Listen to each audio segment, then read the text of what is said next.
Welcome traders. तो बात करने वाला हूँ गेल के बारे में। क्या इस पे लेटेस्ट अपडेट है, क्या आगे बढ़ने वाला है, क्यों लिखा है मैंने 300 पार करेगा। सारा मैं आपको सही विश्लेषण इसके अंदर देने वाला हूँ अपने एक्सपीरियंस के बेस पे। सो पूरा वीडियो देखिएगा तभी आपको लॉजिक समझ में आने वाला है।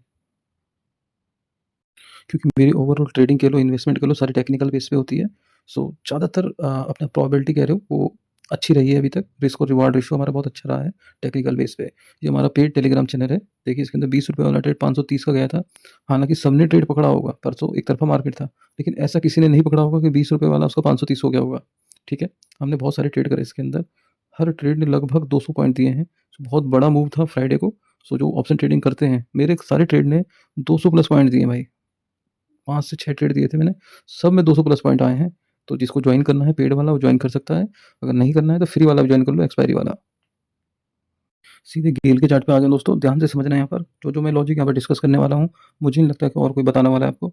ये देखिए सारा का सारा ये जो है ना सुइयाँ बन रही है, ये बाइंग प्रेशर है। ठीक है, एक हैवी सेलिंग आई है हमारे पास अक्टूबर में इसके अंदर, लेकिन उसके बाद जो मंथली कैंडल बनी है वो डोजी बनी है।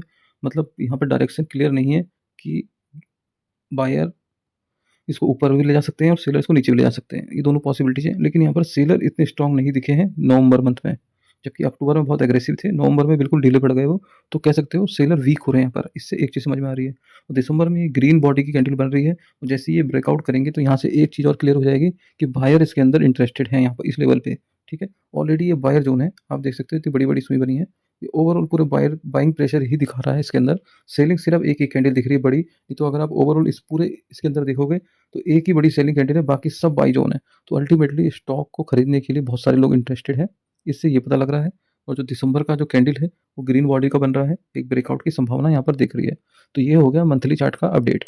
ये जब तक इसके नीचे नहीं जाता है तब तक हम फर्दर गिरावट इसके अंदर कोई प्रिडिक्ट नहीं कर सकते, जब तक ये 180 के ऊपर है। तो 180 के ऊपर ये बाय ऑन डिप्स वाला स्टॉक है। अब मैं वीकली देख लेते हैं, फिर डेली आएंगे दोस्तों, इससे आपको बिल्कुल क्लियर पिक्चर पता चलेगी। तो देखिए वीकली के अंदर क्या दिख रहा है हमें। जो भी लो है, अगला लो उसके ऊपर, हाई उसके ऊपर, लगातार 3 हफ्ते से ये हो रहा है। तो ये बाइंग प्रेशर दिखा रहा है, और ज़ाहिर-सी बात है हायर हाई का पैटर्न है। मतलब अप ट्रेंड का पैटर्न है। जैसे ही ये हाई कटेगा तो एक बड़ी कैंडल यहाँ पर बन सकती है। तो यहाँ से भी हमें क्लियर हो गया कि भैया यहाँ भी हायर हाई बना रहा है वीकली बेसिस पे। एक कैंडल वीक को रिप्रेजेंट कर रही है इस केस में। सो ये इंपॉर्टेंट सपोर्ट है अब हमारे पास 180। 180 से नीचे जाएगा तभी इसके अंदर कुछ बड़ी दिक्कत आ सकती है। ठीक है, अब इसका थोड़ा-सा स्ट्रक्चर समझते हैं। ये तो हो गया पैटर्न कह लो या कह सकते हो ट्रेंड। अब स्ट्रक्चर क्या कह रहा है, स्ट्रक्चर समझने के लिए हम थोड़ा-सा पीछे चलेंगे इसमें। एक चीज़ समझो, कोई से भी देखने के लिए हमें थोड़ा-सा लंबे समय में देखोगे ना तो ज़्यादा अच्छा लगेगा, मतलब ज़्यादा क्लैरिटी दिखेगी हमें। तो देखो मैं यहाँ से एक ट्रेंड लाइन बनाऊँगा और एक यहाँ तक, ये देखिए आप, ये आपको दिख रही है? अब आपको थोड़ा-थोड़ा कनेक्टिंग दिख रहा होगा। इस ट्रेंड लाइन को यहाँ से बना लो। अब आपको देखो क्लैरिटी दिखेगी इसके अंदर। इससे क्या पता लग रहा है यहाँ पर जाके क्यों इसने सुई बनाई है, आपको समझ में आया? ये सुई यहाँ पर क्यों बन रही है? ये ऑलरेडी इसने ब्रेकआउट दिया है यहाँ पर 1 बार रिटेस्ट किया है, 2 बार रिटेस्ट किया है। अब हो सकता है कि इसको अगर ये ब्रेकडाउन फेल करना होगा, तो इसके नीचे आएगा तो फिर तो कोई चांस नहीं है ये बढ़ेगा। फिर ये अपना यहाँ तक जाएगा, ठीक है? लेकिन अभी तक इसको रिस्पेक्ट कर रहा है 1 बार, 2 बार, 3 बार। अब हाई प्रोबेबिलिटी है, मार्केट सेंटीमेंट भी पॉजिटिव है, तो ये ऊपर निकल सकता है, ठीक है? तो आपको समझ में आया लॉजिक? ये यहाँ पर जाके सपोर्ट क्यों लिया इसने? क्योंकि ये ट्रेंड लाइन का सपोर्ट था। तो यहाँ तक क्लियर? अब देखो दूसरी चीज़ दिखाता हूँ आपको। तो थोड़ा-सा इसको मैं और शार्प कर लूँ जो आपको टारगेट समझ में आए। देखिए जो अप ट्रेंड का चार्ट होता है ना दोस्तों, उसके अंदर 2 फेस होते हैं। 2 फेस कह लो या फिर ऐसे कह लो उसको कि 2 वेव होती हैं। एक होती है करेक्टिव और दूसरी होती है इम्पल्सिव। तो अभी ये जो चल रहा है, वो चल रहा है करेक्टिव वेव फेस। ये करेक्टिव है, ठीक है?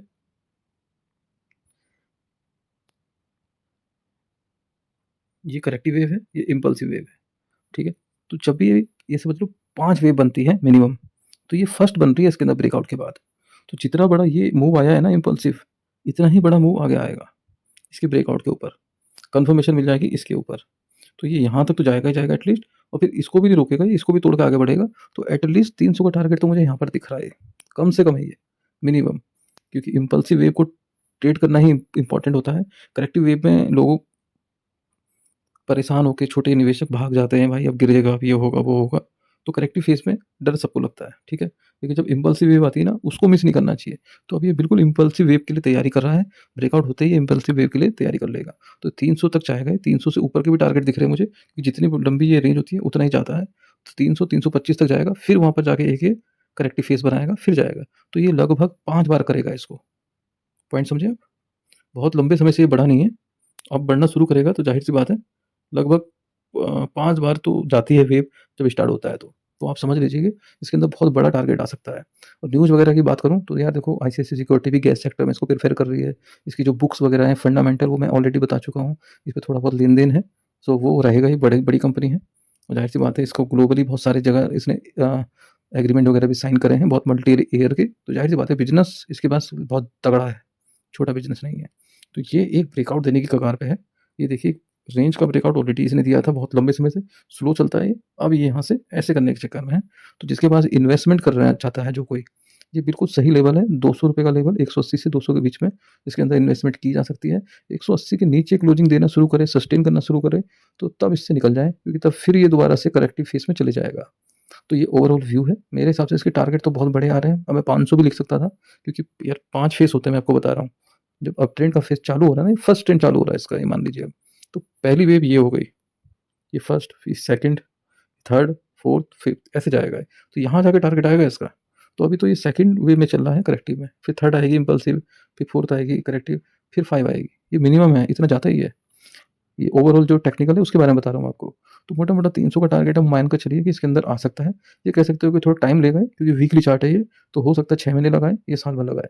इतना चांसेस है इसके अंदर। तो जिसको इन्वेस्टमेंट करनी है, साल डेढ़ साल का व्यू है मिनिमम, तो वो इसके अंदर बन सकता है। सो बात समझ में आया तो वीडियो को लाइक, चैनल को सब्सक्राइब ज़रूर करिएगा। मिलते हैं नेक्स्ट वीडियो में। Thank you very much.